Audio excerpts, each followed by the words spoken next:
Okay, we will go ahead and get started. It's 6:30, and I want to make sure I promised a couple of you that we would get out of here in time to get home to see the Pacers, so I'm not going to break that promise. That's right.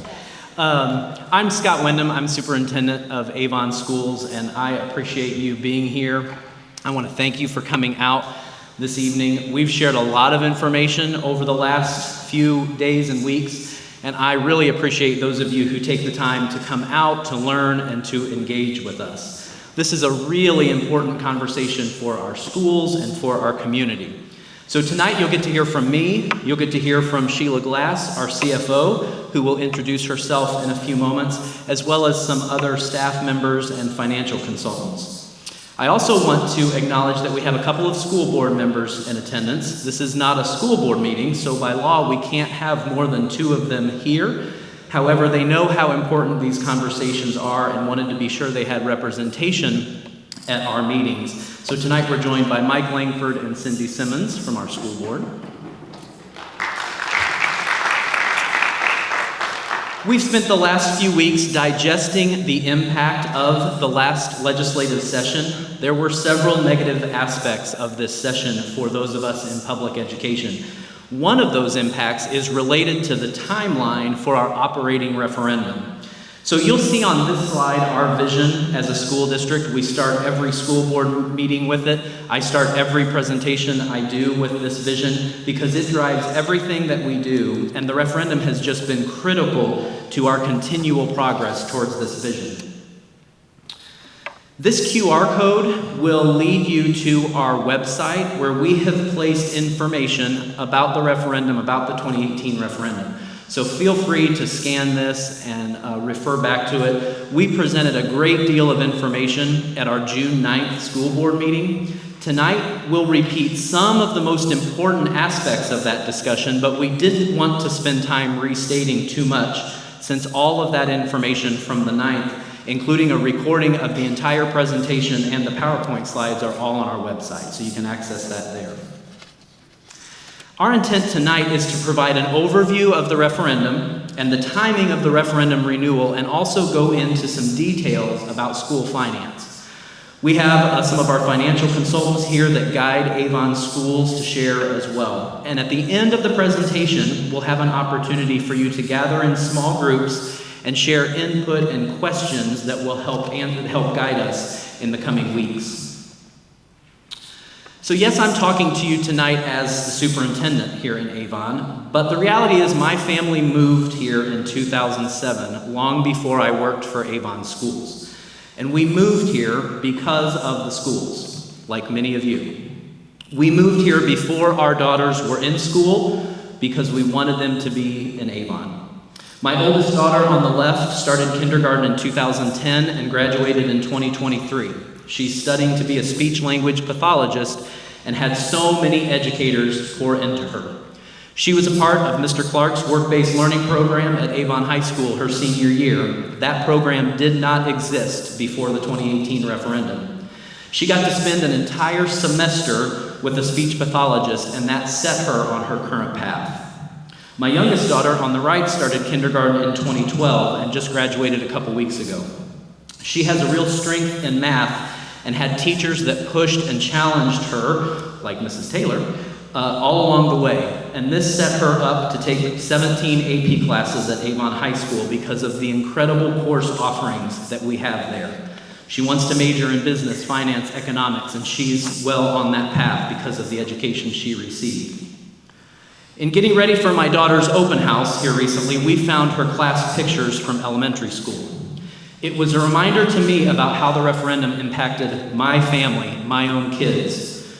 When my daughter was in kindergarten, she had 29 students in her class. Today, thanks to the referendum, our target is 22 students or fewer in kindergarten. In 3rd grade, she had 30 students in her class. Today, thanks to the referendum, our target is 25 or fewer in our 1st through 8th grade core classes.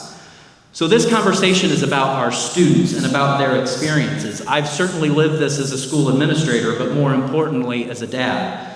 While my children's elementary experience was larger class sizes, I'm so thankful that half of their Avon experience was post-referendum.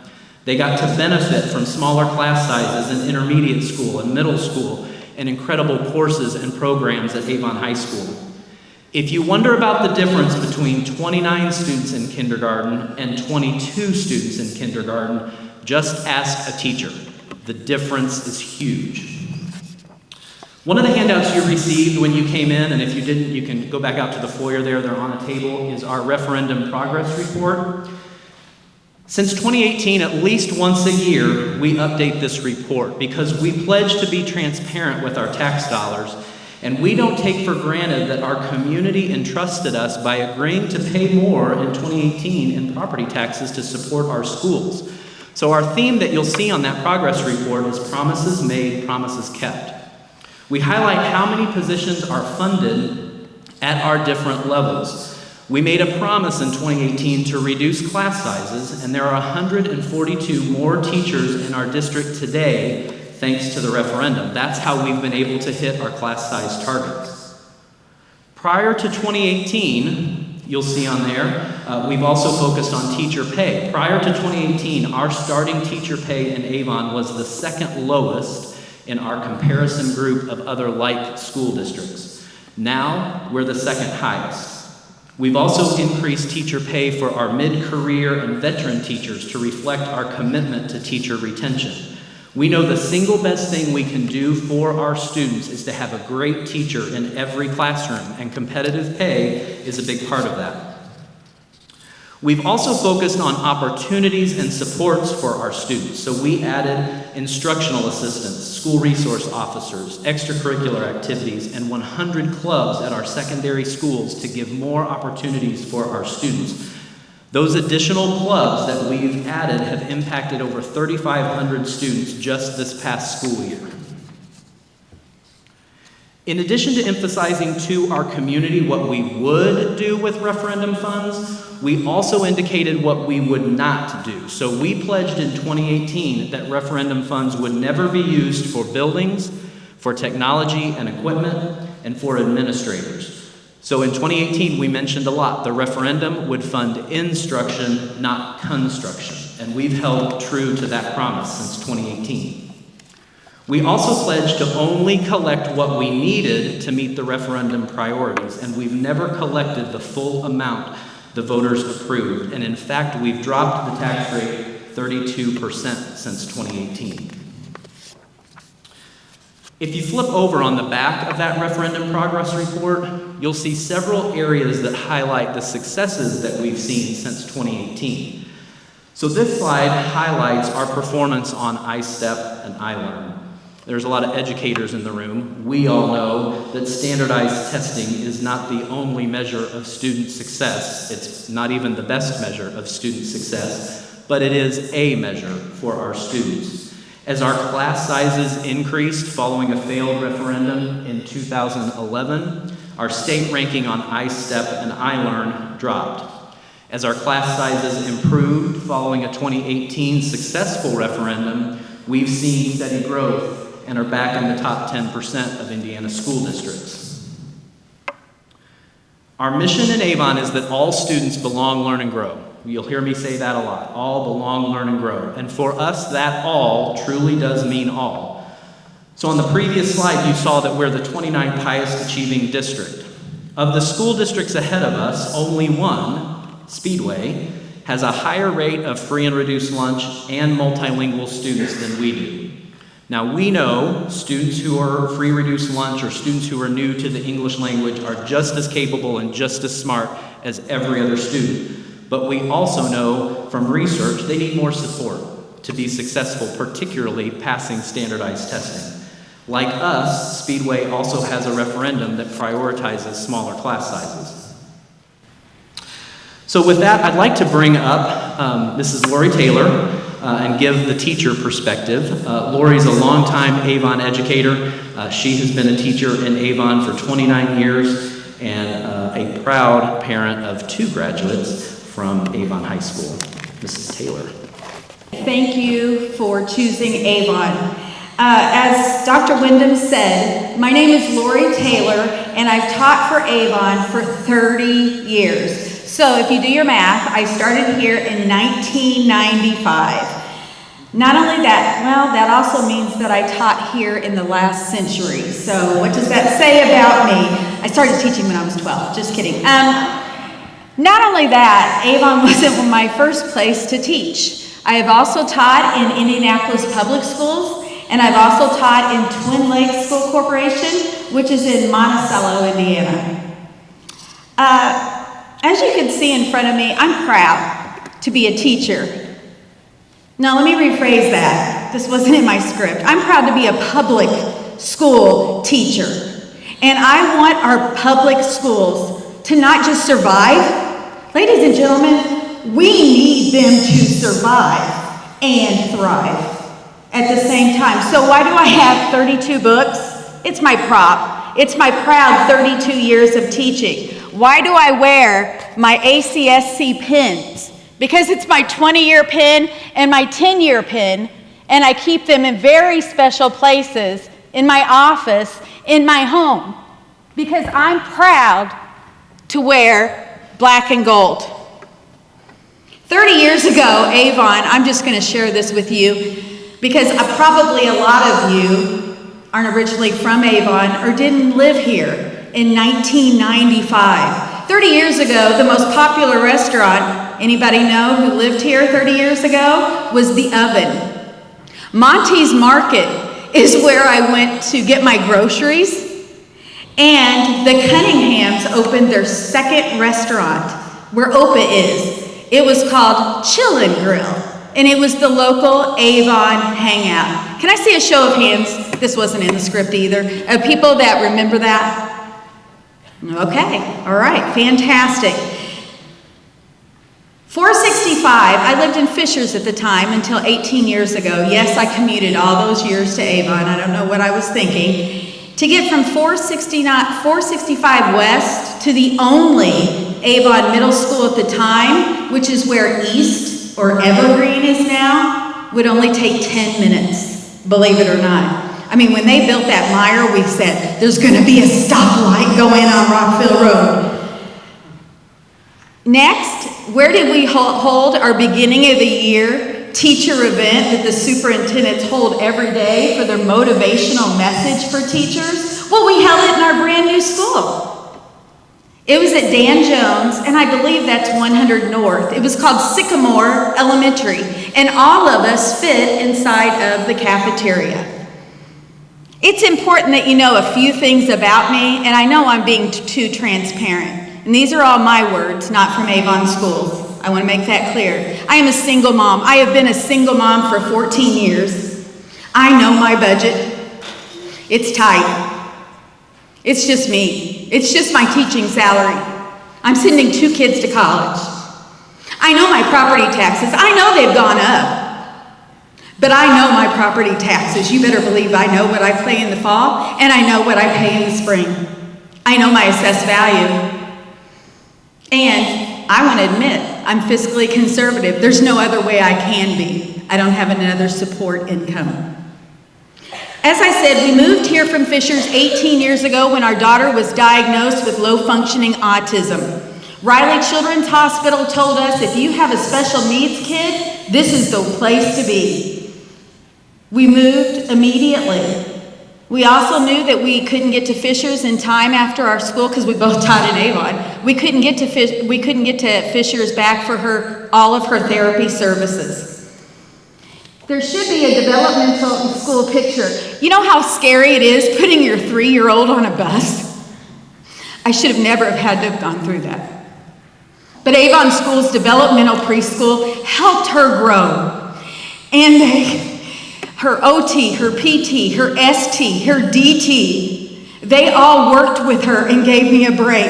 They gave me respite and allowed me to continue to work full-time. Through the years, Hannah continued to progress on the autism spectrum. Thank God for our special needs teachers, our push-in teachers to the regular classroom.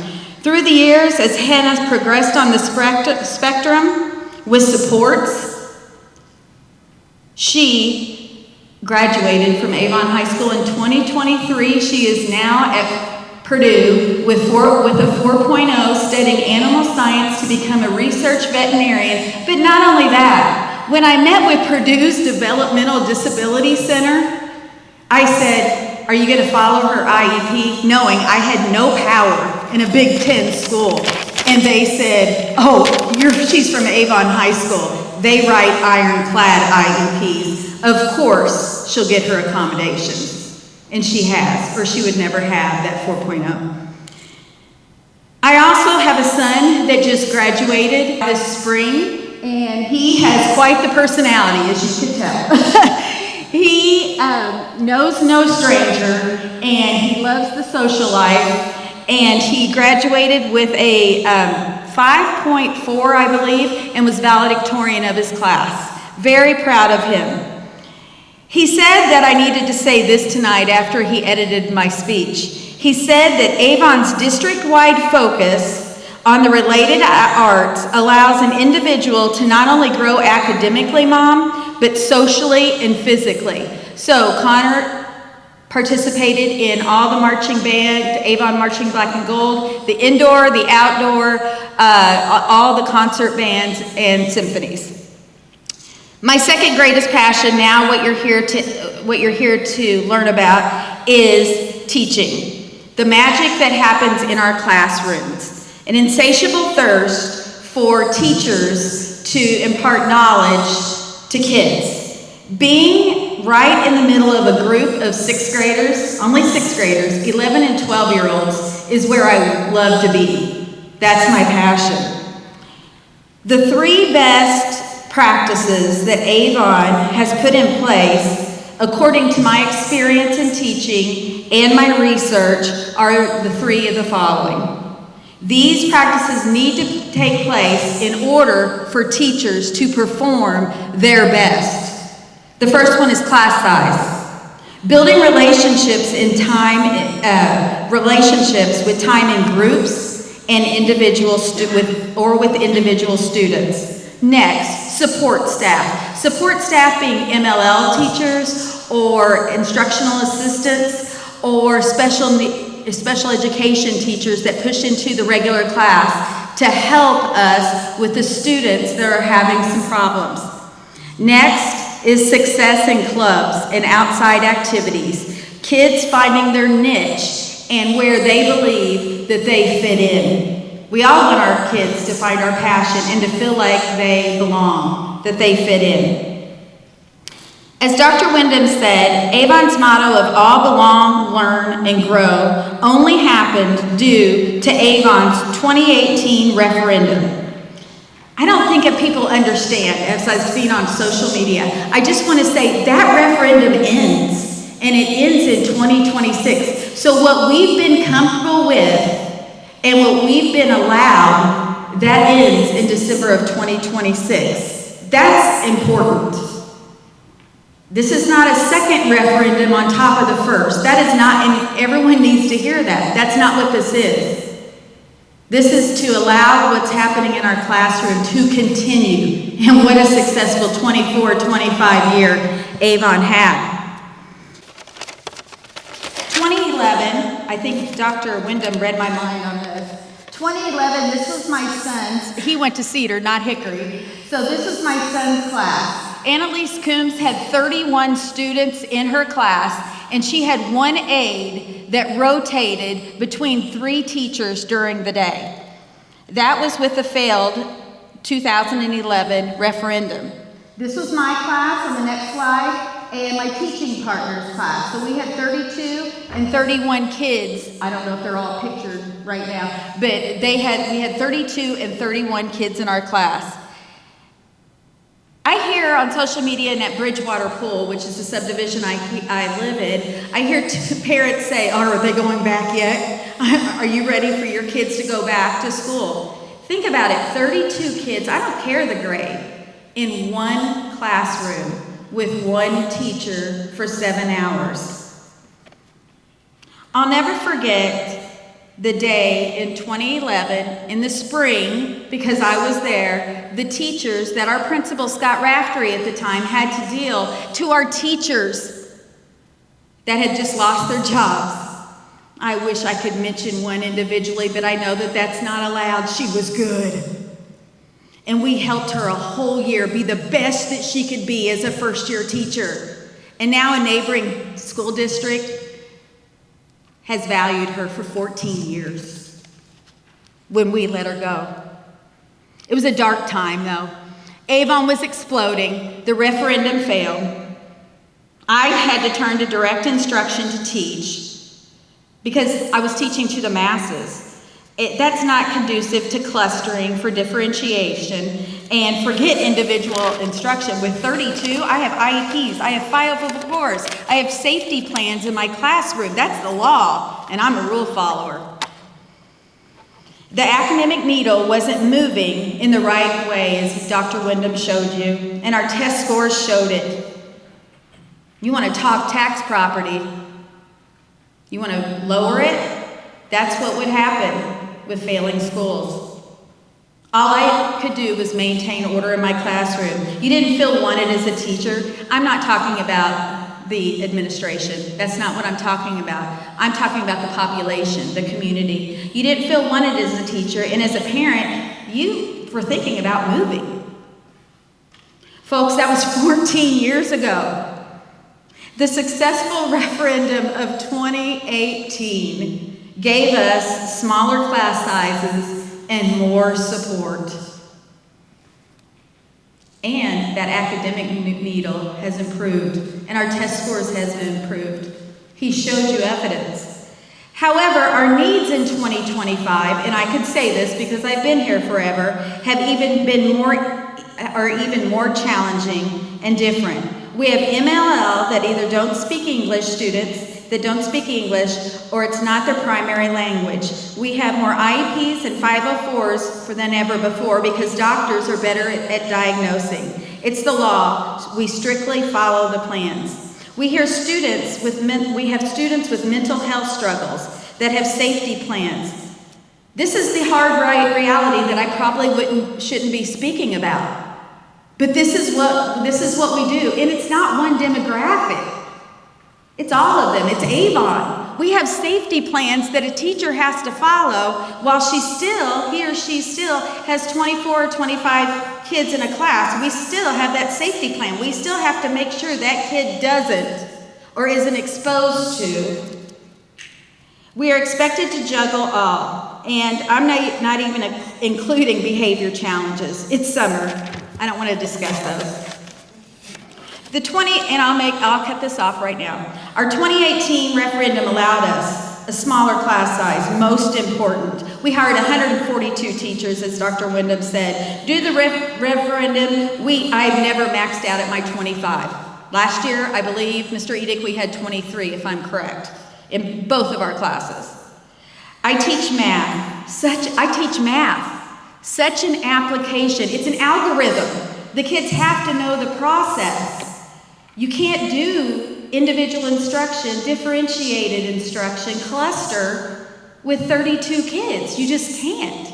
And I'm going to tell you this. Some of our best kids aren't the best at playing school. And you know what I mean. Sitting in their seats, even picking up the pencil is sometimes a struggle. Now, Avon has allowed, due to the referendum, we have full BCO teachers, band, choir, and orchestra that allow a win period to differentiate groups. And this helps at every academic level. As we've seen our test scores improve, allow teachers to support, and the third strategic goal of Avon, support student well-being, mental wellness, and the whole child. We also have 31 more support staff than in 2018. My angels that push in to help MLLs, Tier 3 students, or your bubble students, or your students that are not at grade level at the moment, and children with special needs. Without these angels, with 32 kids in a class, I can't meet needs. Or I'm working all night planning and grading and thinking about how I failed all day long when I worked so hard. I'm just wondering, if we didn't have a successful referendum, who's going to walk my student with a safety plan in the hallway every 2 hours according to her safety plan? Who's gonna accommodate for my students that need a small test taking area? And who's gonna differentiate or accommodate for my MLL students? Third thing that a referendum gives us, the 2018, was the opportunities, our clubs. Like I said, a way for our kids to find their niche, whether that's after school in a science club, whether that's in a chamber orchestra, whether that's in a band special club, whether that's in speech and debate, whatever, our kids get to choose a passion, and we keep them busy, which keeps them engaged and out of trouble. In closing, I've attended every board meeting almost for the last year. These individuals work hard and think through every decision. They are vested in our kids and revere our teachers. Dean Westman says Avon stands for a valley of neighbors. Matt Shockley says we are Avon, we are one. I attended lots of grad parties. Now, if you've ever attended a grad party of a kid that you really care about, that your kid went through school since kindergarten with, it's amazing. That, folks, is community. That's what Avon should be.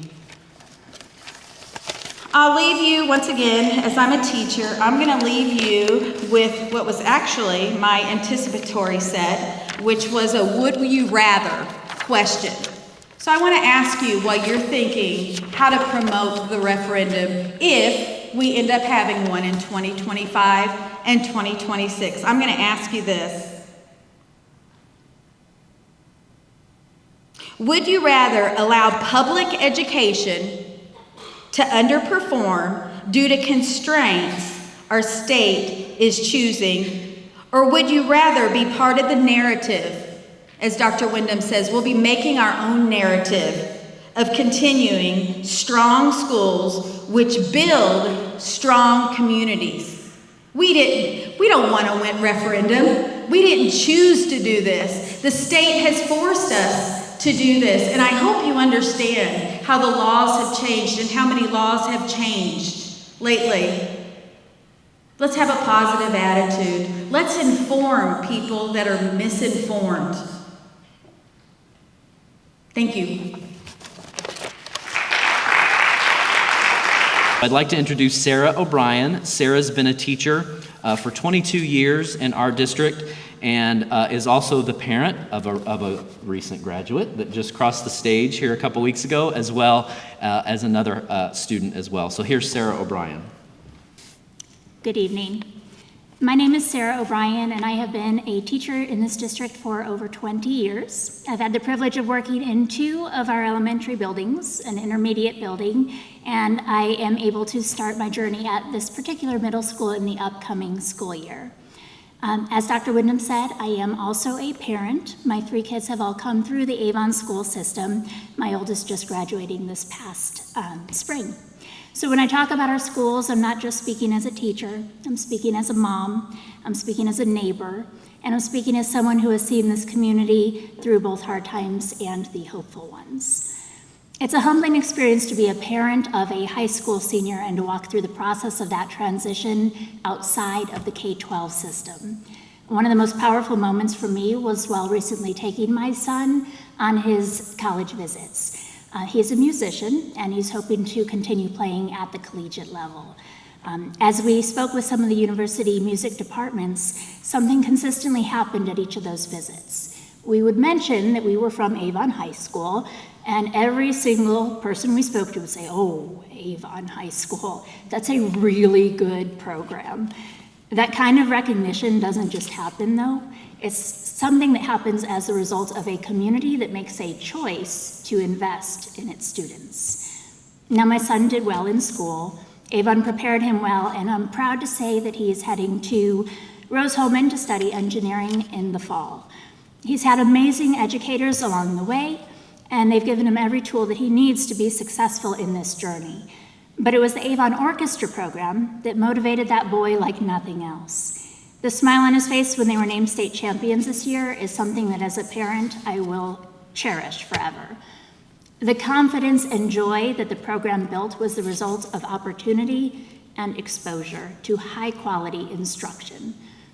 I now see my other two coming up similar pathways, my daughter, who will be a junior in the choir program, and my youngest, who has joined her brother's love for orchestra.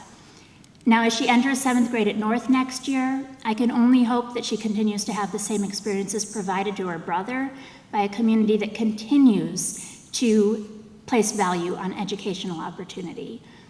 It's not easy to talk about taxes or funding, but I also know what happens when we don't invest because I lived it, both as a teacher and as a parent.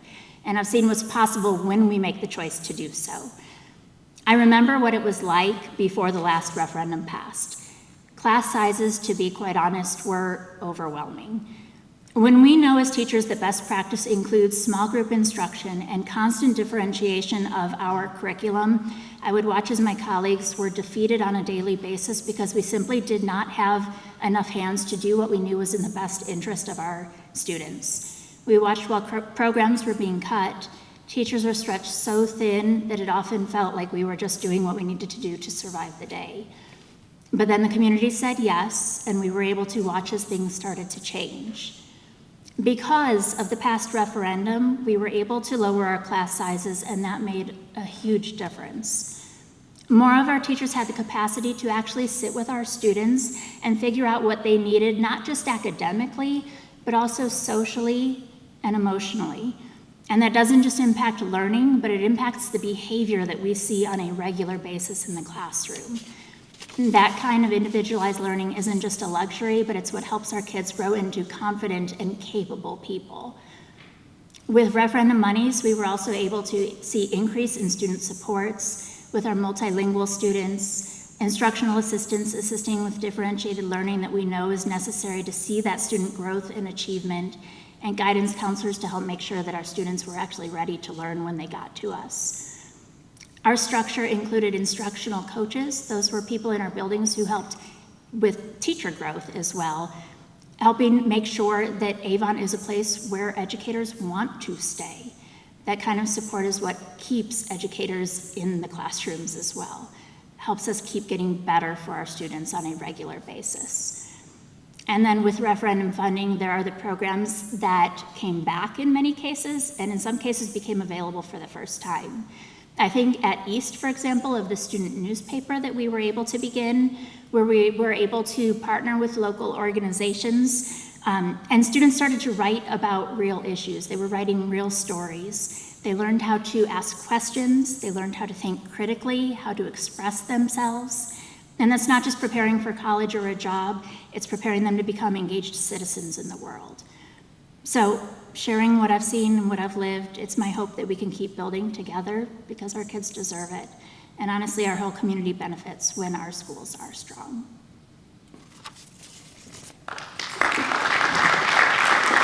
Good evening. My name is Sheila Glass, and I'm the Chief Financial Officer for Avon Community School Corporation. I worked in our school district for over 13 years and have two kids that graduated from Avon, one in 2018 and one in 2020. So why do schools pursue a May referendum? It's in alignment with the calendar year. In the year leading up to and following the May 2011 failed referendum, we reduced 67 teaching positions. At our June 9th meeting, two longtime Avon teachers, Michelle Howard and Dean Westman, talked about the impact of that failed 2011 referendum and that successful 2018 referendum. If you haven't watched it, what they said, you should check it out. Thanks to the support of our community, in the year leading up to and following the May 2018 successful referendum, we hired 80.5 teachers to reduce our class sizes. We also said if the 2018 failed referendum failed, we would reduce teachers that summer. Thankfully, we didn't have to do that. School hiring and budgeting happens between May and June, not in November.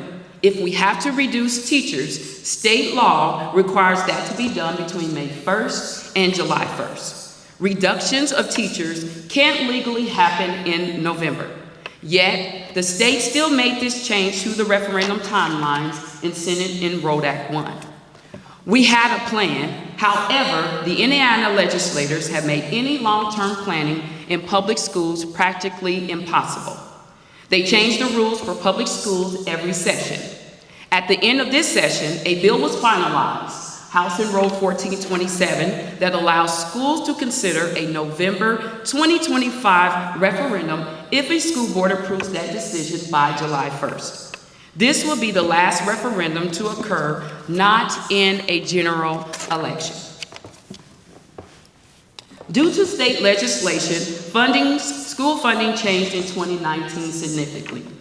We have an education fund supported by state funding, which pays for our teachers, our instructional assistants, and instructional supplies. Then we have those local property tax funds, our operation fund, which pays for our utilities, our non-instructional staff like our custodians and our bus drivers. Then we have our debt service fund, which pays for our debt payments and our construction. Then lastly, we have our voter-approved referendum, which allowed us to reduce class sizes, increase teacher pay, and provide those much-needed supports to our students. The revenue in the first three buckets is heavily controlled by our state. Recent legislation has negatively impacted Avon, making the referendum our vital lifeline. Over 90% of the education fund budget is in personnel. We are the largest employer for Avon. So if we had to make cuts, it would have to be in personnel and impact our staffing. In Senate Enrolled Act 1, the state gave other local governments options to offset property tax losses. Schools don't have those same options. The only option is a referendum, and they have limited schools' abilities to pursue a referendum in November only, which does not match with school budgeting, staffing, and contradicts state law on teacher reductions. So there are several critical factors that impact the referendum and that have to be weighed as we look into the future.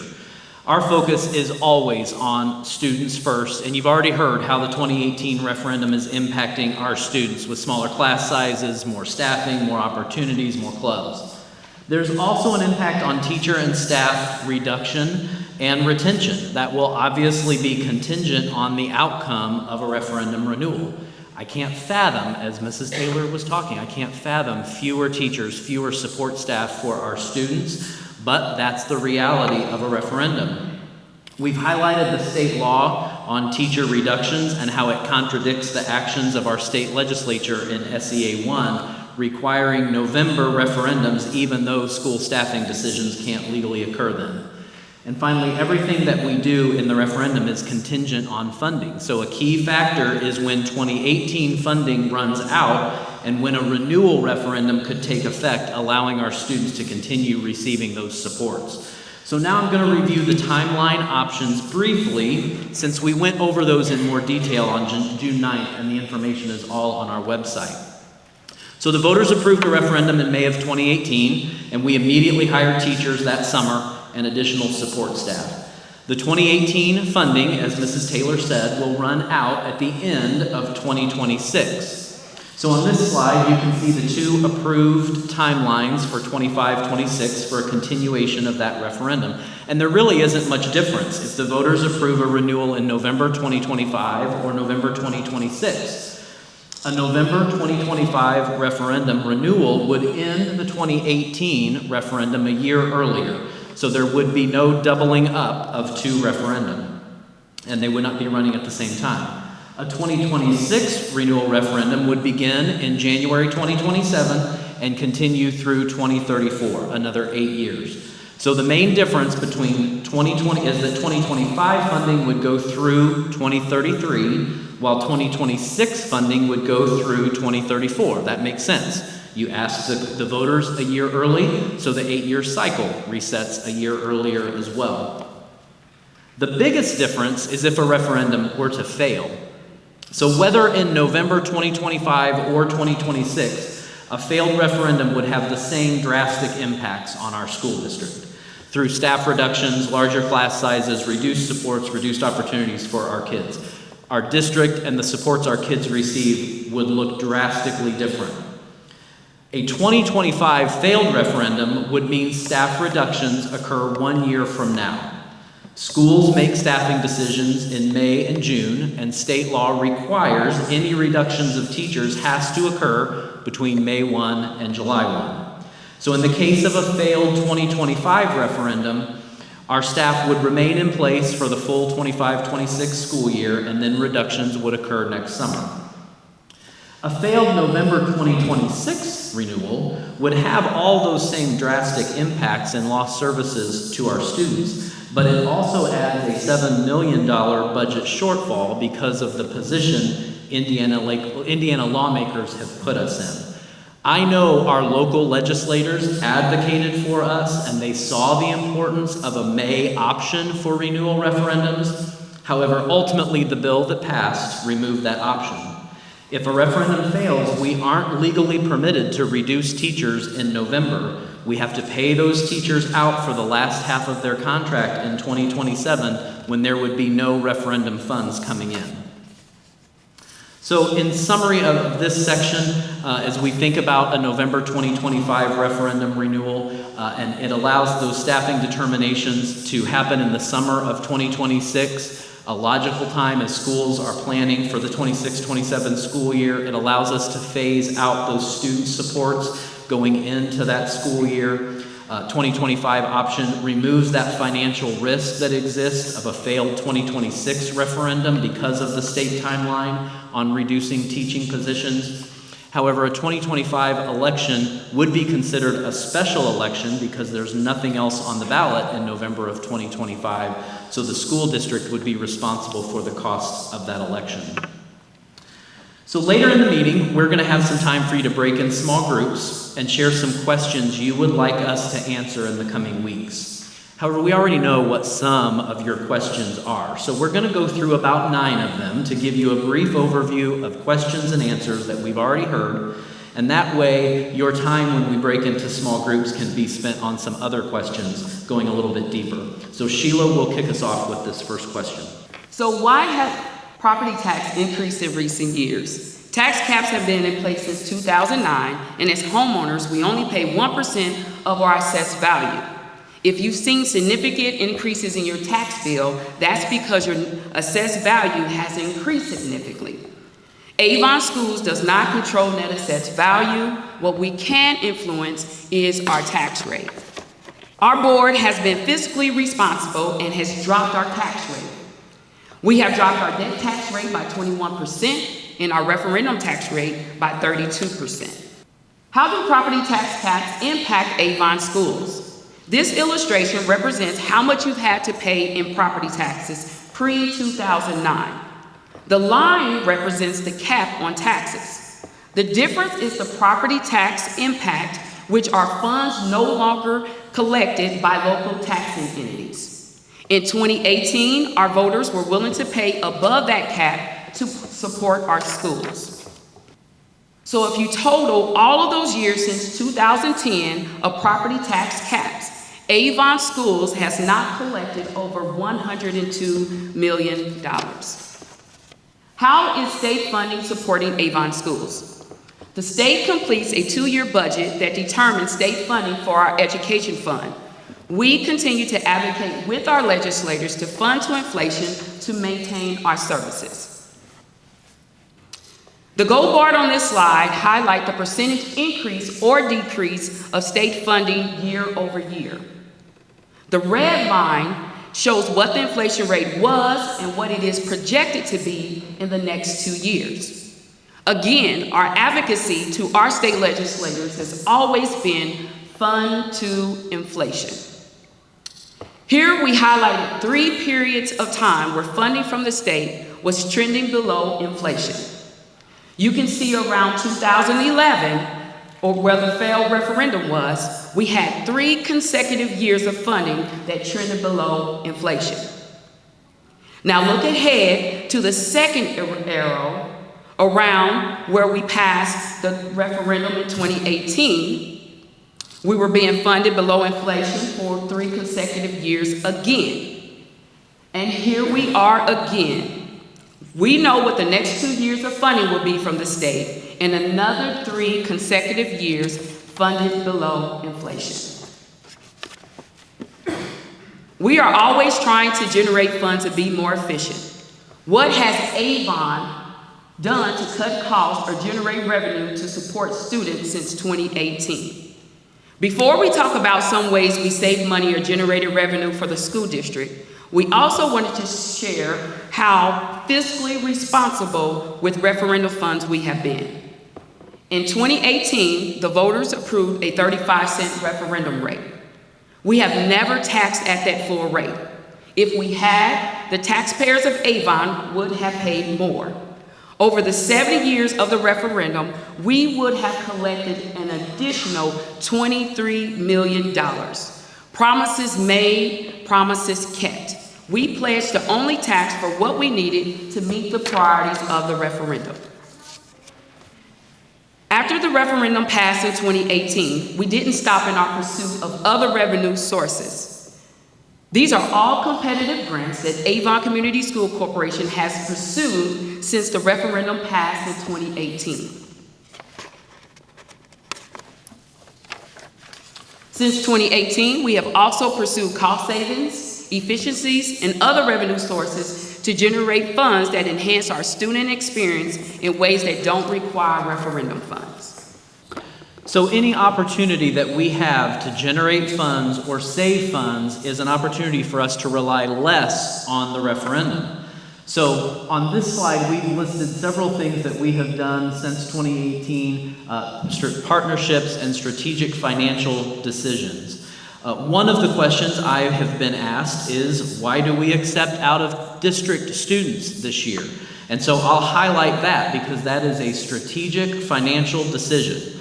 In Indiana, dollars follow the students. So take a 3rd grade class where we say that there is a target of 25 students per class. If we have 22 students in that class, we could add 3 more students and generate additional funds from those students that don't require additional staffing. All other schools in Hendricks County have accepted open enrollment students in some capacity, and we used to several years ago. We had stopped when our schools became crowded, but the reason so many schools do that is because it generates funds that can be used to pay our staff more and increase programming without relying on referendum funds. It's also a year-to-year decision. So if we accepted every student who applied this year and they actually came to school next year, which won't happen, but if it did, they would be 0.8% of our student enrollment. Another question I receive is, we've done significant construction, expansion of our schools. Why haven't those funds been used to decrease the referendum funds? Remember, the referendum funds instruction, not construction. So we began strategic conversations about expanding our facilities in 2021 with our community. Our student enrollment has grown over 2,000 students since we built our last new school, River Birch, in 2010. Our school board engaged multiple demographers to help us look at and analyze our data on long-term projections of our growth. Avon High School is 25 years old and is projected to have close to 4,000 students in the coming years. So we knew we needed to expand corridors, add classrooms, address aging infrastructure. Going into this summer, we had 16 classrooms that were in portables across our district and 18 classrooms that were meeting in spaces not intended to be classrooms. When we start school in July, as a result of our expansion projects, all of those classrooms, all of those students will be learning in spaces designed as classrooms. So again, going back to Sheila's buckets that she mentioned earlier, construction funds come out of debt service, completely different from the referendum fund. And even with the construction that has happened in our district, we've been able to drop our debt service tax rate 21%.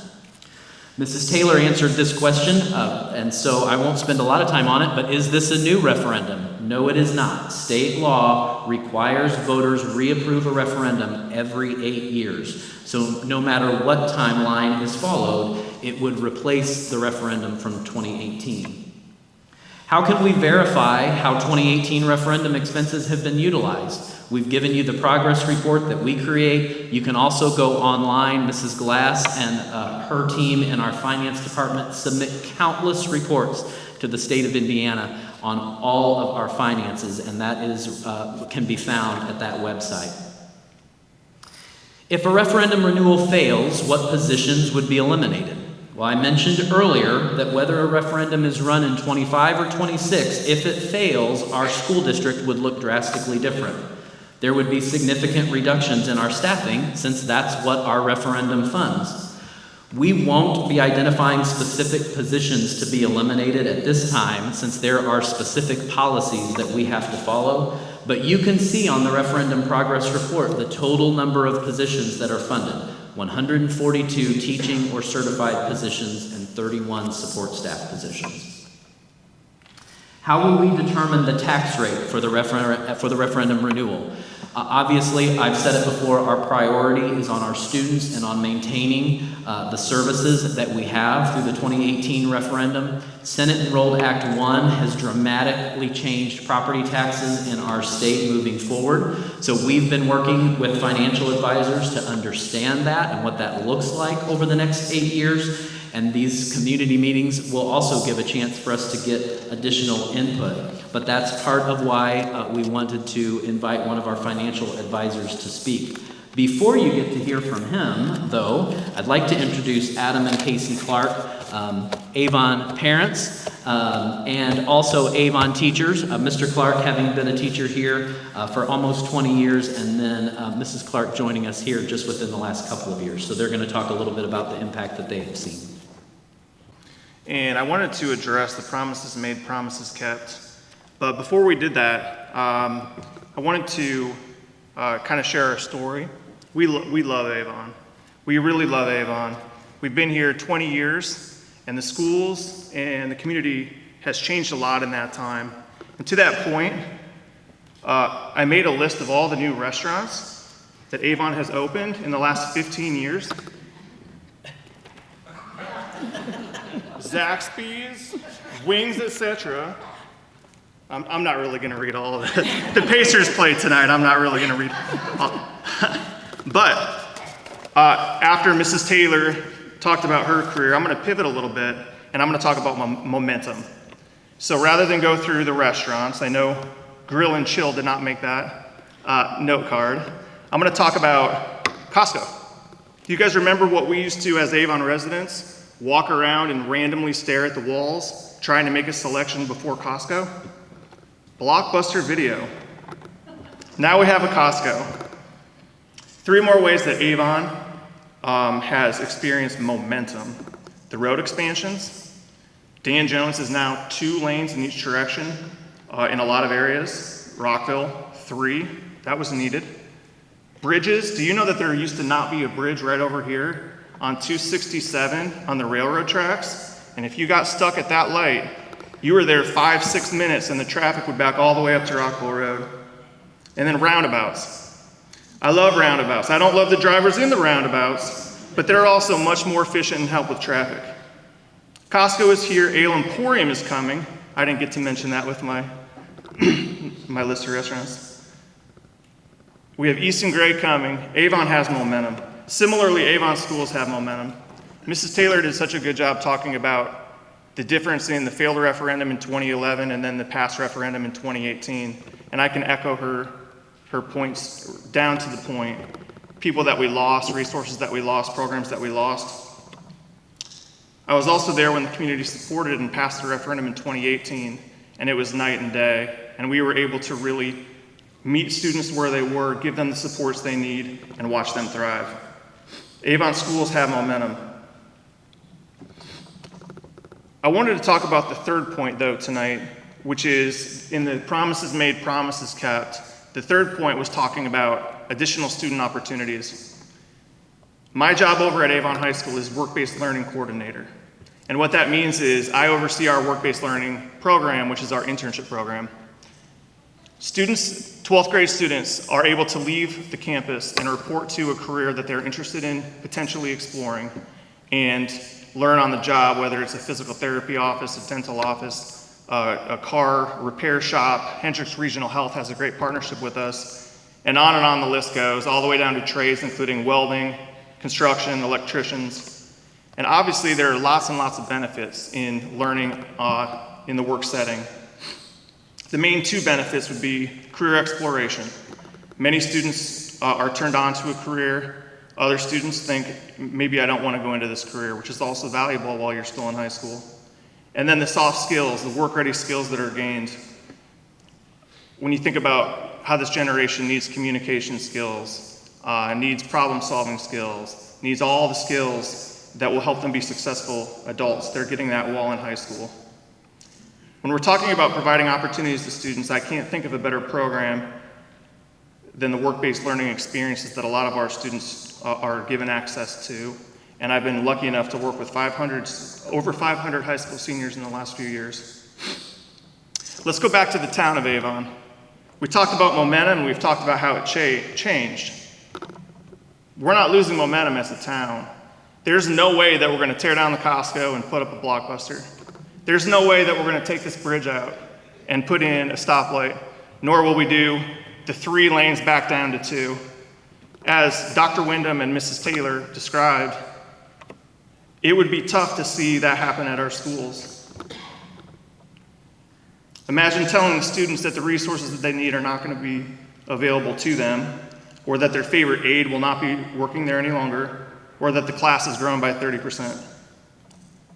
This referendum isn't about extravagance, it's about sustainability. It's about the momentum that we have and keeping that momentum going. And if we lose the funding, we're losing that momentum. So let's not go backwards.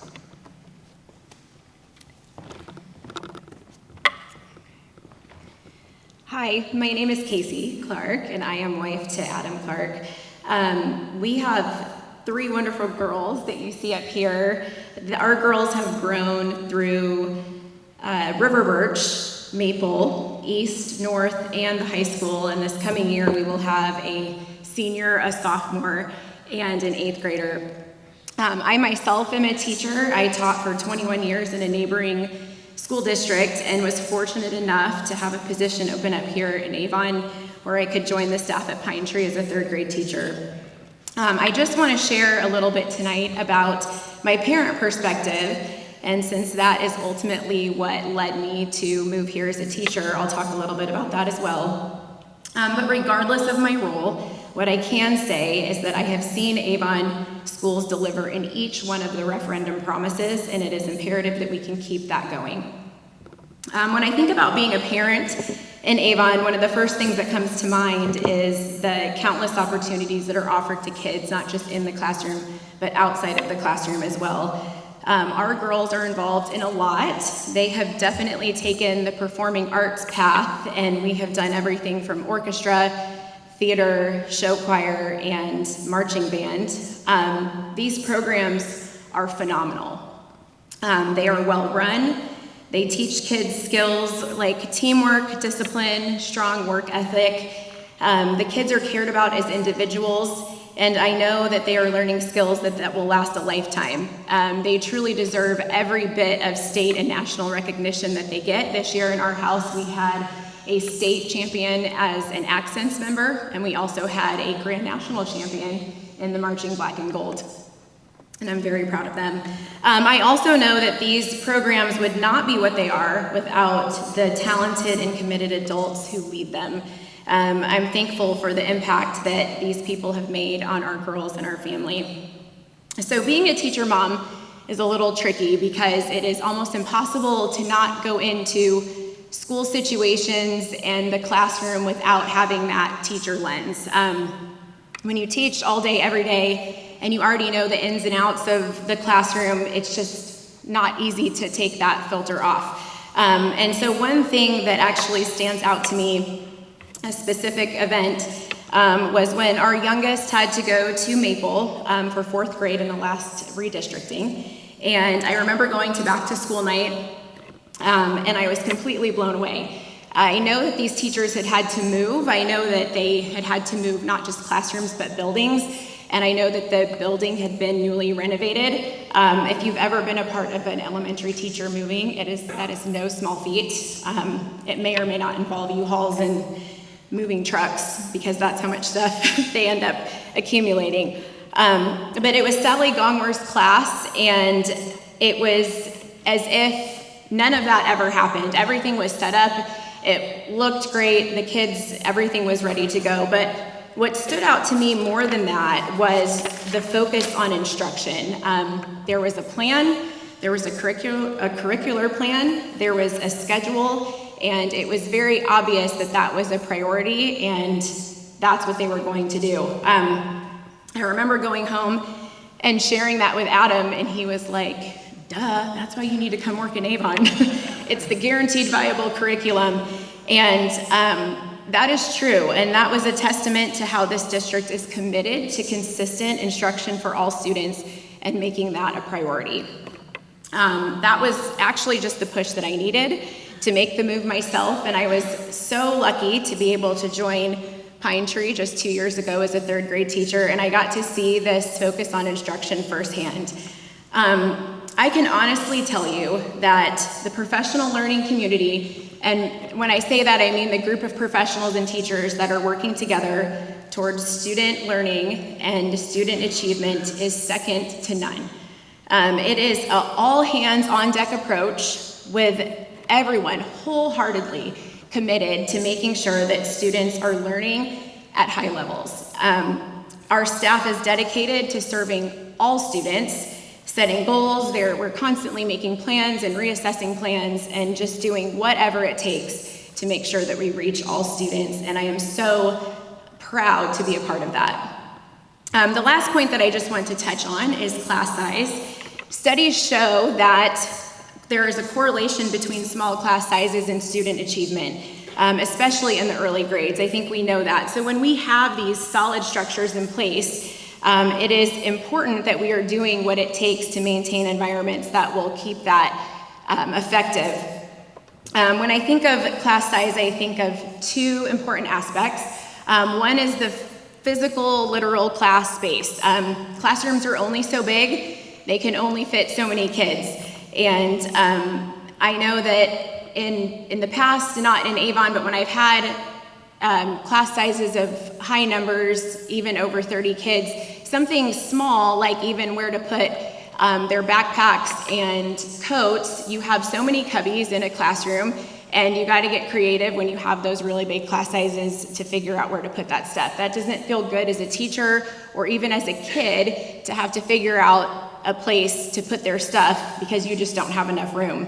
When you think about the physical part of a classroom and instruction, that's also important. In elementary, they're in the room all day. Sitting in a desk and not being able to move around is not going to work. So being able to get up, move around, to be in a group, work in a partner, work on the floor even, or a table, those things are going to allow greater flexibility for instruction. Secondly, would be individualized instruction, and to me that's the most important thing. This year, our grade level at Pine Tree was right over the desired class size, and Avon did as they promised, and they added an additional section to our team. And not only did that additional section bring a great person and brain to collaborate with and to work with, but our students had increased supervision, we had more space, but most importantly, it lowered that teacher to student ratio so we could really get more time per student. Whole group teaching is great, there's a time for it, but me standing up in front of a class of 8 and 9-year-olds all day, only doing that is not going to cut it. And so meeting with students in small groups, making sure that you're meeting with students even individually or with partners, is just an invaluable practice that helps build relationships and to gain insights to kids and just to ensure learning. So I am so thankful for the opportunity that I had this year to get to know the class that I did, because I feel like I was able to have a little bit of extra time to invest in them just because of that low class size. So in conclusion, I have to have my closing statement, because I teach that as a writing teacher. As a teacher or a parent, I would put my money where my mouth is any day when it comes to the great things that Avon does for students. And it is so, so important that we can keep that going. Thank you. He has taught in the same classroom for 18 years. And even with a massive redistricting, where are you teaching next year? Same class. Same classroom, yes. He is also the proud parent of an Avon student. So here's Mr. Tudor. Appreciate you all coming out here, giving me a chance to speak. So when I first got hired on here in Avon, I immediately fell in love with this place. Fell in love with the town, the community, and I knew something was missing. In 6 years, I was teaching here, and I was talking to my wife. I was like, we got to move to Avon. She was like, what? I was like, no, we got to move to Avon. Like, I'm telling you, it's awesome. She's like, yeah, you talk about it all the time. Like, no, trust me, you gotta believe me on this. Convinced her to move out here, start our family, and it's been the best decision we've ever made. I love this town, I love this community, and when that referendum passed in 2018, let me talk to you about prior to that. One of the biggest game changers in education, you ask any teacher, is classroom size. Small classroom size. Prior to 2018, in my 7th grade classroom, I was averaging 35 to 38 students. I had one class that hit that 40 mark. Now, to put that into perspective, I felt like, Tom Cruise in one of those Mission Impossible movies, trying to manage 40 7th graders.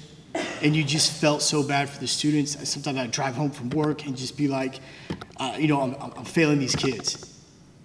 And when that referendum passed, one of the promises that they made, but this is going to lower the classroom size. That next year, my average classroom sizes went from, 35 to 38 to 22 to 24 students. It was a game changer. It's been absolutely incredible. And for my son, who's now going to be a 5th grader, since his time here, he has not had a classroom size over 24. I cannot emphasize this enough, how important this is for students and for teachers. The second impact that this had was on extracurricular activities after school. So something that opened the door opportunities for students. We have a lot of kids, I'd say like 90% of the kids, they're looking at that clock, they're kind of ready to go at the end of the day. And you've got about 10% of these kids, they're not ready to go. They need something else. They need something more. And we were able to provide so many clubs, so many activities, whether it's robotics, theater. One of the things that I was super proud that we got to do, Mr. Hines, a former principal back there, he allowed us to start this weight training program for kids. We taught them the importance of nutrition, working out, exercising, and it was a place for them to go to just kind of take the edge off a little bit. And it was something that gave them a purpose, something that they needed. And this is something that we always wanted to do, we just couldn't do it. One of the reasons why we couldn't do it is because we couldn't get the kids home. Another thing this opened up is transportation. For all these clubs, all these activities, kids now have access to. And this is exactly the same thing that I want for my son as well. So I appreciate your time. If you've got any questions, please let me know.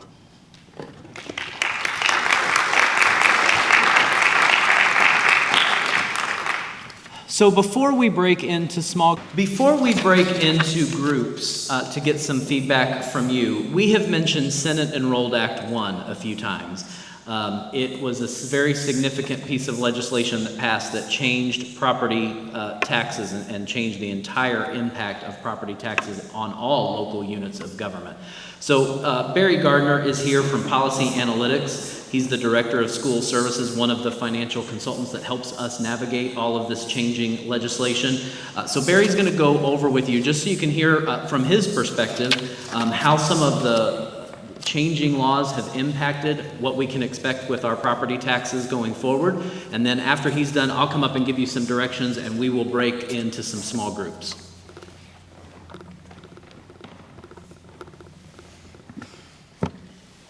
Well, thank you and good evening. Appreciate the opportunity to be here tonight. We're going to take the next few minutes to try and take a approximately 300-page legislative bill and boil it down into a few slides to understand what happened and really what it means for Avon schools. This legislation was probably the most encompassing change we've seen in terms of property taxes in several years, and schools are still working through the details to understand the impact and what it means. And there's some real broad strokes that all schools are facing, but the challenge is also that there are 290 school districts, and they all look a little unique in terms of this impact.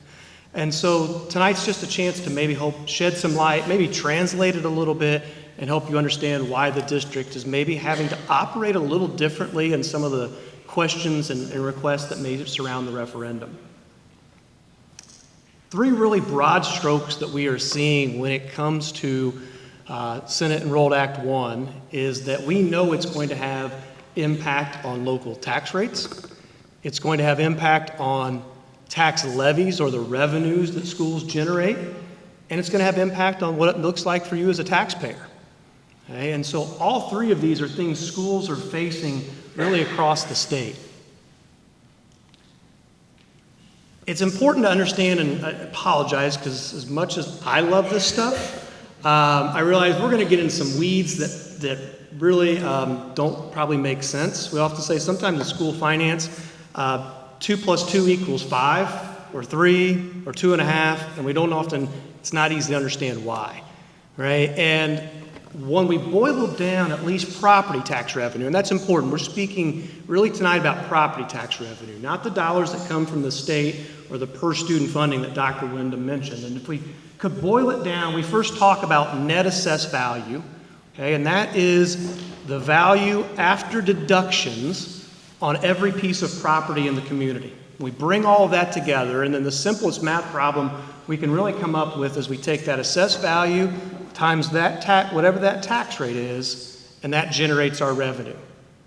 The challenge with Senate Enrolled Act 1 is the mechanics that the legislative bodies put into place will actually drive down net assessed value.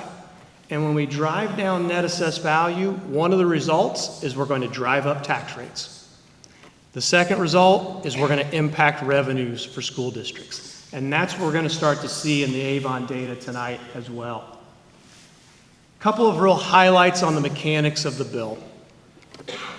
Really homestead or homeowner related as we first talk, and that is the deductions that you may see on your own local property tax bill. Your own home will start with what we call a gross assessed value, okay? And it's supposed to be relatively market-based, right? And so I may have a home that has a gross assessed value of $200,000 or $250,000, but I'm not going to be taxed on that. I'm going to get some deductions. Okay, and two of those have been typically a standard deduction of $48,000 and a supplemental deduction of 35%. And after they take those off, we get to what we call our net assessed value. Well, the legislative body decided to change those because the $48,000 deduction becomes worth less and less, so to speak, as my home value goes up. It's a stagnant figure. So they are moving away from that standard deduction of $48,000 and phasing it out and moving to a larger percentage, 2/3 at the end of this legislation in terms of percentage on the supplemental deduction. So it's a larger deduction at the end of the day, and the higher the home value, it's going to have a larger deduction. And our theme, if we want to translate in kind of these broad strokes, is the more deductions I introduce, I'm going to drive down net assessed value, which is going to push up tax rates and impact revenue. And that's what this starts to do. Okay, we start to have this push-pull that doesn't make a lot of sense, right? Driving down net assessed value, but then I'm pushing up tax rates at the end of the day. And so that is one of the impacts you're going to begin to see on your property tax bill over the next 6 years as these percentages and these figures start to change. The other component that they did for homeowners, because in a lot of ways that initial deduction doesn't have a lot of immediate change, was to give all homeowners an additional homestead credit, okay, or relief off your property tax bill. And it's 10% of what you pay up to $300. And we've heard the term tax caps tonight. It's after the tax caps. So the simplest math problem we can try and do here is if I have a home worth $200,000, at 1% I can pay $2,000 in property taxes. I'm going to get $200 off my tax bill, and I'm only going to pay $1,800. Great for a homeowner, right? Helps maybe pay for a few groceries as we go to the grocery store. The impact on the local units, including the schools, that $200 is no longer coming in terms of revenue, and so it's revenue loss for the school district across the board. And when you start to add all of that up across the community, it starts to become a pretty big figure. And that is one of the impacts that's starting to impact the schools as a result of this legislation. And we see this in what we call the net assessed value. So these pie charts, right, are just showing what makes up your tax base. Is it residential? Is it commercial? Is it agriculture? Okay. And we show 2025, where we are today, and we show 2031, when all the deductions are fully in place. And I think a couple of big key takeaways here. One, you're pretty heavily residential, right? And we know that about the community, right? It's a lot of homes in the community. You've been growing over the last several years, and so residential assessed value makes up a big component. And that connects with that previous slide in terms of that impact.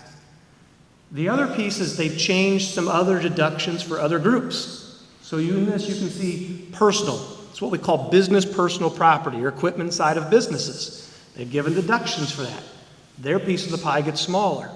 When their piece of the pie gets smaller, the other pieces of the pie have to get bigger. And it pushes back against some of that relief for homeowners. We'll also see apartments get smaller because they gave additional deductions for the 2% group that apartments fall into. And so we've got this push and pull mechanism that makes this really complicated to stand up here and say, here's that overall impact when all of these things are going on, changing tax rates, changing revenues. A lot of numbers on this slide, okay, and I'll try to break this down as simply as I can. The green line represents what we know as gross assessed value, that's before deductions, of all the properties, all the businesses, all the homes in the community. And you see it's gone up over the last several years. A lot of that's been driven, as we talked a minute ago, about home prices. As home prices has risen, so has the assessed value of homes, right? And we've seen that piece, so have businesses. And we expect it to continue in future years. Right now, in the data we see is we expect gross assessed value to continue to go. The blue line is the net assessed value, and that's what we tax on at the end of the day. It's after all of those deductions that are in play. And again, pretty positive growth upwards and the right. And that's been usually pretty beneficial, allows tax rates to potentially come down with revenue still being the same. The orange line represents what the district now faces in terms of net assessed value with Senate Enrolled Act 1. And you can see that for the next 6 years, it's a declining assessed value. So again, this big broad stroke, we're seeing in the data, net assessed value is going to go down, which is going to drive up tax rates, and it's going to impact revenues. Okay? And then in 2031, it goes back up. That's because all the deductions are fully in place, and we kind of return back to a system that we've been used to. So again, there's not a chart that I can show you that just is really simple when it comes to this legislation. Okay? But so when we pull all this together and we say, well, what's the impact as we potentially see it for the district? And this is the total school tax rate as we look at 2025. The dotted or hashed line there is pre-Senate Enrolled Act 1. What we would have expected with the tax rate to happen over the next several years prior to this legislation. And you can see it's projected to continue to go down. As assessed value would have gone up, the tax rate could have come down, similar to what we've seen the last several years, and it was highlighted earlier. Now we see this solid line, which is post-Senate Enrolled Act 1, that shows this rising tax rate. And the challenge is that's with the district not doing anything differently. It's the same revenues, okay, in the debt service fund. It's similar revenues in the operations fund. So it's not that revenues at the school is growing that's causing that rate to go up. What is causing the rate to go up? The deductions that are being put in place by the legislation are driving down net assessed value, and it's pushing up tax rates. So that's a challenging piece because we're going to see rising rates. but it doesn't equal additional revenue, and it doesn't necessarily impact your tax bill in the way you think it might. So again, very challenging pieces, but that's really what's driving as we look at this in terms of tax rates. When we talk about revenues for the district, this is the operations fund, which Sheila pointed out earlier impacts, the buildings, the maintenance of the buildings, bus drivers, transportation, and again, dotted line shows what we would have projected in terms of revenue over the next several years prior to Senate Enrolled Act 1, and the solid line is what we project in revenue now. And you can really see that decline from 2027 to 2028. And that's driven by a nuanced piece of the legislation, which is local income tax. Okay? Local income tax is a tax on our income that's levied by the county, and the county then sometimes uses it to help support other local units. In 2027, the current local income tax agreements go away, and right now, so would that revenue. And it's about $2 million in revenue that currently supports the district that would go away in 2027 as currently written in Senate Enrolled Act 1.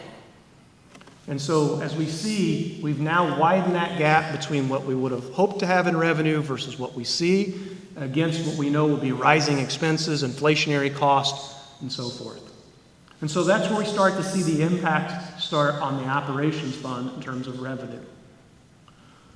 When we look at the referendum, and we take the current 24-cent referendum tax rate, and we project it out, again, the dashed line shows what revenue we would have projected moving forward as assessed value would have grown, but now we're in this declining net assessed value situation.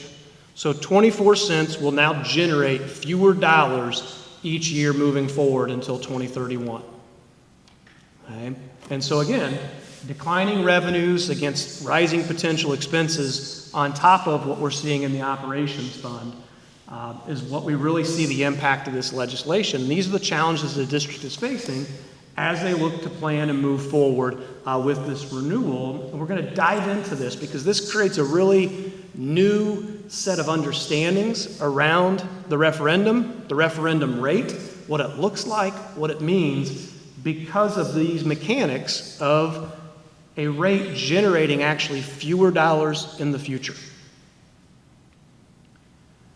So as we pull those together and we look at the impact between the operations fund and the referendum, if we kept the referendum rate at that 24 cents and we saw the impact of the operations fund, we can see a widening gap in terms of revenues of what we would have seen to support the district and the programs versus what will come in, which are fewer dollars. Right? So we have declining revenue against, again, those rising expenses, and we create this gap that is alluded to. Schools have really few options when it comes to adjustments because we're driven in a personnel, very heavy people-driven business. And so it creates the challenges that have been highlighted tonight in this as this gap continues to widen in future years due to the mechanics of Senate Enrolled Act 1.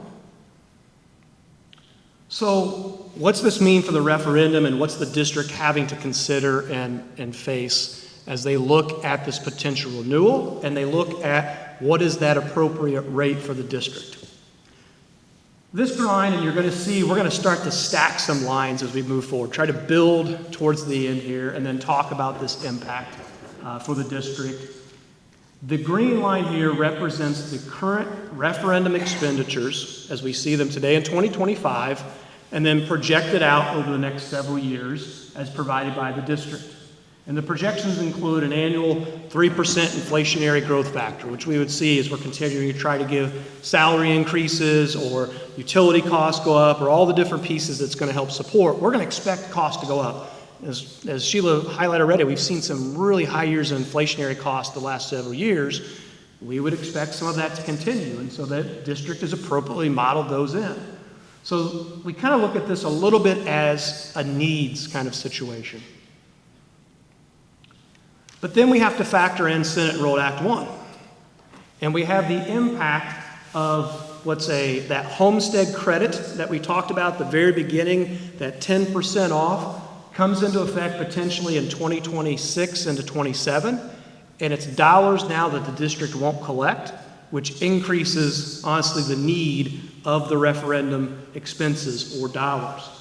And then from 27 to 28, now we have that local income tax that's going away, that's again impacting the revenue. And so we create a greater need in terms of dollars as those revenue sources go away from the district. And that's what this black line is attempting to model out, is when we see the full impact of Senate Enrolled Act 1, it changes the overall support need if the district is looking to continue supporting students in the way that they currently are based on the current expenses in the referendum. So there's our challenge. A renewal at the current rate of 25 cents, and this shows 25, the current rate's at 24. The district will renew at 25 cents. The first year kind of keeps up. We can see in 2026 with both the green line and the black line within those. But then it starts to fall short because, again, as net assessed value goes down, 25 cents is going to generate fewer dollars in the future. And our really major point of contention as we look at this is 2031, because that's always going to be the lowest year of revenue generation, because that's the year all the deductions are fully in place for the first time. And so that really becomes the focal point of this when we look at all these slides of what is the need in 2031 and how do we generate those dollars, and what's the tax rate needed to generate those dollars potentially at the end of the day. So then we said, okay, let's look at 30 cents. Okay. The district was currently at a 35. They have not taken that full rate the entire time. They went back and approved a 30-cent rate. Now we start to those early years at least move up over that green line of the current projected. We're not quite making up for the Senate Enrolled 1 impact, so there'd still be some potential challenges. But then we see it start to falter again in those later years, like we're going to in all these slides, because of that declining net assessed value. So the highest point of revenue for any of these rates is always going to be in 2026. And then it's going to begin to fall each year accordingly. So we're forced with this higher rate that seems like enough at the beginning, but does not keep pace because of that declining net assessed value. So we look at 35 cents. And again, now we're really generating more dollars than needed in 2026. And then when we look at 2031, we're at least above the current projected expenses in the referendum fund, but we're not able to offset the impact of Senate Enrolled Act 1. And again, when we say that, that means then the district is having more expenses than what it has in revenue and has to make some decisions around how it staffs and how it programmatically moves forward. So now we've moved up to that 35 cents, and we just took a look to say, okay, what's this really look like in order to generate the dollars around that Senate Enrolled Act 1 impact at the end of the day? And we almost have to move to a 40-cent tax rate in order to meet the dollars at the end of the day in 2031. Now, the challenge with all that is, and you may look at this and say, well, it's generating a lot more revenue in year one than what's maybe necessary or needed. And that's exactly right. That's the challenges a lot. We have 5 districts that are currently looking at referendum renewals this fall. They're all facing the same challenge. Approving a rate that probably generates more than what they need in the first year, but needs to be high enough to meet 2031 when it's generating its fewest dollars. One of the benefits, and you've seen that here in Avon, that some school districts have chosen is when I approve a rate like a 35 or 40 or 30 cents, a higher rate than maybe I don't have to take all of that in the first year. Okay, nothing in state law says if you pass that referendum rate, you have to take the full rate. You've seen that as they show the charts of the rate coming down from the 35 cents to the current 24. So there is still that opportunity in all of this to kind of manage the rate in these future years. Approve a higher rate that meets the needs in 2031, but only take what you need in years 26, 27, and moving forward. This is this new set of rules that all districts are facing, and we're seeing districts, at least in the 4 that we're working with across the state, that are looking to approve renewal rates 10, 15, 20 cents higher than where they're currently at. Northern Indiana to Southern Indiana, because they're all facing the same mechanics really as we look at in terms of this bill.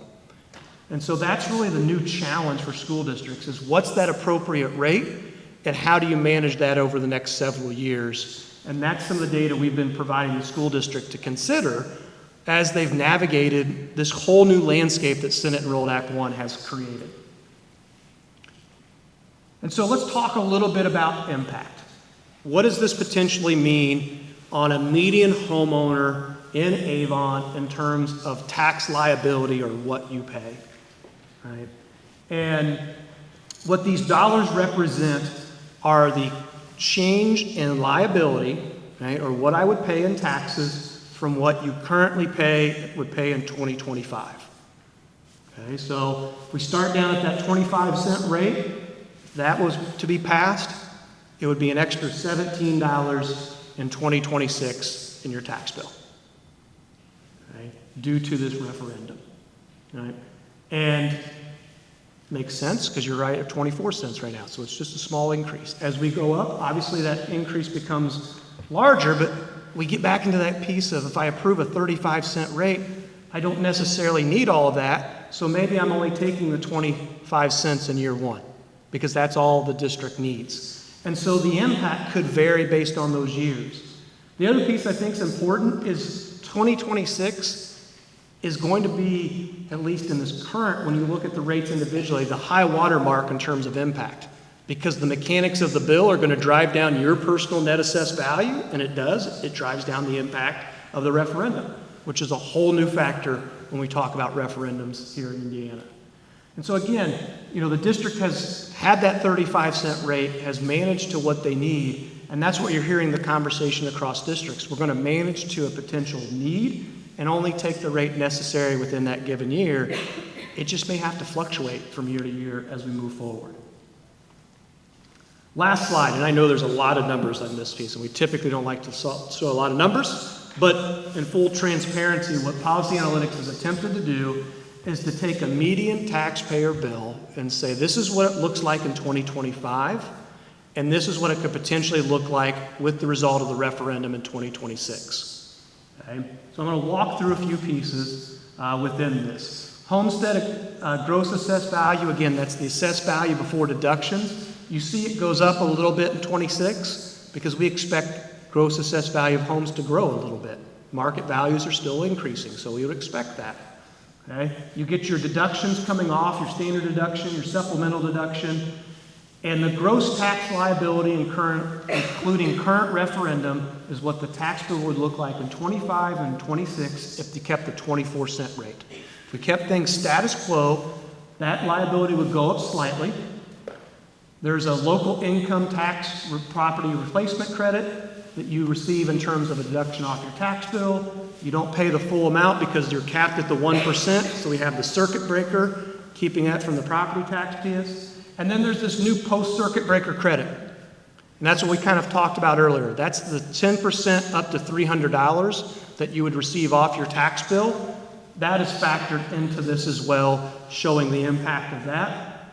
And so at the end of the day, the change in the rates in the gray at the bottom is what the difference between the 24 cents referendum today is and the 25 cents. It's the $17. It's the difference between 24 cents and 30 cents. It's 102 as it moves forward those rates. But again, as we look at the, I'm going to break something while I'm up here. As we look at the overall change in tax bill, it's actually, there's a little bit of a slight decline because of some of the mechanics of Senate Enrolled Act 1, primarily that post-circuit breaker credit. And again, I think you can see the district, as we've talked, could approve a higher rate, but then may opt to take a lower rate. So when we talk about impact, it's a really tough conversation because we're going to have a referendum question that may say up to a 30 or 35 cent rate, when the impact may be very much smaller depending on how the district looks to move forward. And that's this challenging conversation that districts are trying to have in full transparency, but it's a complicated game all due to all of these mechanics of Senate Enrolled Act 1 that have been in place for about a month and a half, and again, have been some of the more complicated pieces to dissect and really work through for school districts. And so, our goal tonight was really to just walk through this to help you hopefully understand a little bit more that we've had a lot of changes from the legislation. There's broad strokes. All districts are going to see higher tax rates. That's across the state. All districts are going to see impact in revenues. It's going to have a different impact on revenues and taxpayer impact depending on your local community, how it's made up, and what the impact of Senate Enrolled Act 1 had.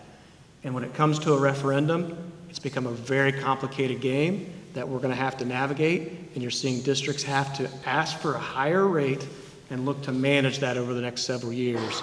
And that's, I think, what the district is trying to bring forward tonight. Okay, so we've given you a lot of information this evening. We're going to break up into small groups. Let me give you a little bit of explanation here. We should have 6 groups that are going to be around, so I think there are some group leaders that are going to stand up. We'll do a group up here in the front, a group back there at each of the 3 sections. So if the 6 leaders can head to one of those spots. The group leader will take notes on your comments and questions. They've got about 4 questions that they're going to go through with the group. This time is really intended to gather your feedback.